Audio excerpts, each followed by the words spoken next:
Il y a une propagande anti-chinoise en France, en Occident, ouais, en Amérique aussi, hein, surtout en cette période d'élection.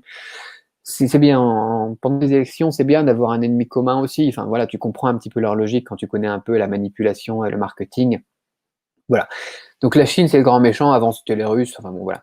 Les gens sont ignorants, bah après les gens ne cherchent pas forcément, tu vois, les gens comme vous qui êtes sur ce live, c'est sympa, parce que vous êtes des gens qui allaient chercher des informations depuis le pays, par des gens qui y sont, qui y vivent, qui voient les choses de leurs propres yeux, etc. Ou même vous êtes des gens qui voyagez aussi dans ces pays-là, et forcément, vous ne faites pas partie de ça, mais on a pas mal de gens qui ont pas envie de chercher au final, qui ont pas envie de vérifier ça.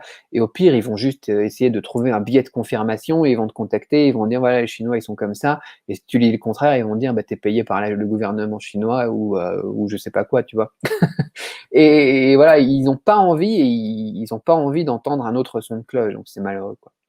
Je ne vois pas en quoi il y aurait plus de liberté en France. Bon, en tout cas, en ce moment, en tout cas, voilà, avec le confinement, le couvre-feu, etc., on se sent plus libre aussi. Mais voilà, l'Occident est en déclin par rapport à la Chine, ne le supporte pas.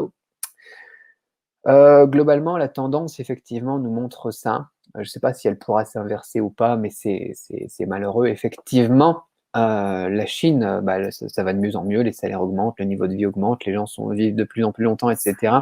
Retraite. La retraite aussi, le système social, c'est hallucinant leur truc quoi. Non, mais par rapport à la France où on te coupe la moitié, on te rajoute des impôts et ensuite on t'en enlève encore un quart. Ici, c'est plus en plus haut, plus en plus haut, plus en plus haut quoi. Le système de retraite, c'est les gens qui sont retraités, ils gagnent plus que les gens qui sont en train de travailler quoi maintenant. Enfin bon, c'est dingue les avantages sociaux etc. Mais ça on va pas vous en parler en France, ça les mettrait mal quoi, tu vois. Quand ils sont en train de supprimer des retraites, de réformer, mettre un système à points et de bloquer les points et de derrière ensuite rajouter des impôts là-dessus.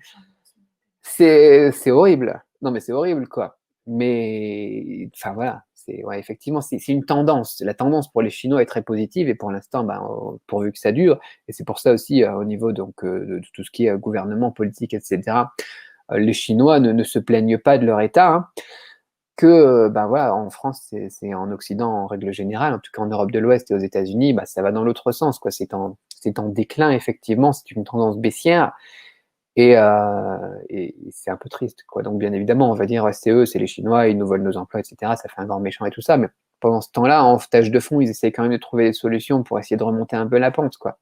Mais en communication officielle, tu comprends pourquoi est-ce qu'ils font ça aussi, quoi. Ils pourraient pas dire, ah, on s'est fait battre, maintenant on baisse en.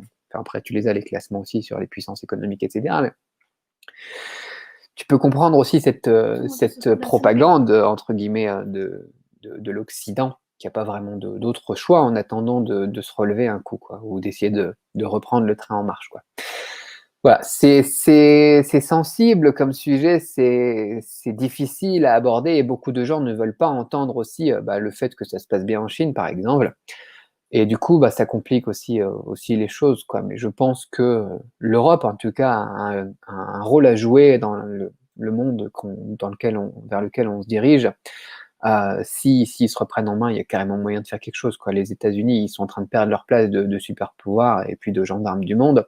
Et c'est le moment où l'Europe, en tout cas, peut se relever et puis sortir du coup de ça. Tu vois, une crise, ça permet aussi de faire un reset un petit peu et de se remettre un peu sur pied. On va voir s'ils sautent sur l'occasion ou pas. Je croise les doigts, j'ai toujours espoir. Je pense que, enfin, en Occident, en Europe de l'Ouest, en tout cas, on a une histoire qui est quand même pas mal et on a les moyens de se relever de tout ça.